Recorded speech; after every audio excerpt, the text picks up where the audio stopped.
آپ نے انٹرو کے اندر ایک جملہ کہا تھا، وہ بڑا دل کو لگا میرے، کہ وہ خواتین جن کا اپنا گھر تو بس نہیں سکا، وہ اب معاشرے کی دیگر خواتین کے بارے میں بھی چاہتی ہیں کہ وہ اپنے گھر تباہ و برباد کر کے سڑکوں پہ آ جائیں۔ یہ ہیں سارا وہی ٹولہ آپ کسی کو بھی جو ان کے مین وہ ہیں، باقی تو کچھ ہماری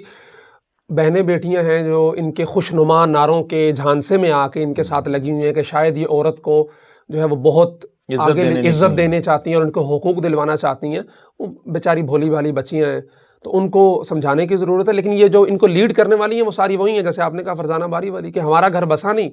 تو وسن اسی تو آڈا بھی نہیں دینا۔ چینلز کی بات کی ہے تو میڈیا چینلز کا اس وقت جو بزنس ماڈل ہے وہ کیا ہے؟ آپ کو یہ پتہ ہے؟ کمرشلائز ہے وہ۔ انہوں نے جہاں سے ان کو لگے گا ریٹنگ آئے گی، ہمارے جو ایڈز کے ریٹس بڑھیں گے، تو انہوں نے اسی طرف لے کے چلنا ہے۔ دوسری بات یہ ہے کہ جتنی بھی یہ این جی اوز ہیں جو عورت مارچ کو لیڈ کرنے میں بنیادی کردار ادا کرتی ہیں، ساری ڈھکی چھپی بات نہیں ہے کہ ساری فنڈڈ ہوتی ہیں۔ اواری ہوٹل ہو گیا، پی سی ہو گیا، ان بڑے بڑے ہوٹلز میں ان کے سیمینارز ہوتے ہیں، تو وہ اچھا خاصا کوئی بزنس مین بھی وہ اخراجات مسلسل نہیں اٹھا سکتا، اتنے ہائیلی جو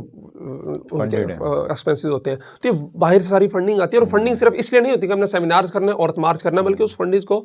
مختلف طریقوں سے معاشرے کے مختلف لوگوں کے اندر انجیکٹ کیا جاتا ہے۔ اب ایل جی بی ٹی کا میں نے جیسے بات کی تو اس پہ ڈراموں کے اندر وہی باتیں شروع ہو گئی ہیں ہمارے، تو ڈرامہ انڈسٹری کے اندر بھی انہوں نے اپنا فنڈز دیا، اسکرپٹ رائٹرز کو دیا، پروڈیوسرز کو دیا، ڈائریکٹرز کو دیا، پھر وہ چینلز جن پہ وہ ڈرامہ چلنا ہے ان کو دیا۔ اسی طرح پھر انہوں نے میڈیا چینلز کے اندر اس پہ ڈیبیٹس کروائیں، پروگرامز کروائے۔ پھر یہیں پہ نہیں رکے، بلکہ پھر جو ہمارے اراکین پارلیمنٹ ہوتے ہیں جنہوں نے قانون سازی کے اندر اپنا کردار ادا کرنا ہوتا ہے، اور یہ آپ کو بھی پتہ ہے، مجھے بھی پتہ ہے کہ ہمارے 90% جو پارلیمنٹ کے ممبرز ہیں وہ بیچارے ان پڑھ جاہل ہیں، انگوٹھا چھاپ ہیں، انگوٹھا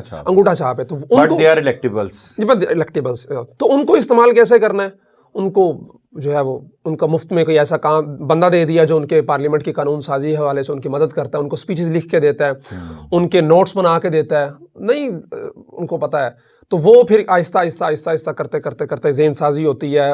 سیمینارز میں ان کو بلایا جاتا ہے، مراعات دی جاتی ہیں، کرتے جیسے ابھی 2018 میں ایک لا پاس ہوا، ساحل ندیم صاحب نے اس پہ آواز اٹھائی، پھر اوریا صاحب نے ابھی اس کو ہائی کورٹ کے اندر چیلنج کر رکھا ہے، جو ٹرانسجینڈرز پہ ہے کہ کوئی بھی مرد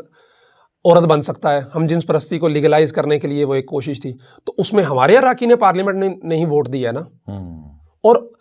ان کو پتہ نہیں ہوگا کہ ہم ایسے بل کے حق میں ووٹ کر رہے ہیں جو اسلام کے خلاف ہے، لیکن انہوں نے پڑھا ہی نہیں اس کو۔ ان کے جو آگے بندے ہیں جو میں سمجھتا ہوں کہ این جی اوز ان کو فراہم کرتی ہیں، ایک طویل بحث ہے یہ۔ تو اس طرح یہ جو فنڈ آتا ہے اس کو مختلف طریقے سے معاشرے کے اندر اثر انداز کرنے کے لیے مختلف لوگوں میں انجیکٹ کیا جاتا ہے، ٹی وی چینلز پہ، ڈراموں میں، اراکین پارلیمنٹ میں، اسکالرز میں، دانشوروں میں، سوشل میڈیا ایکٹیوسٹ حضرات میں۔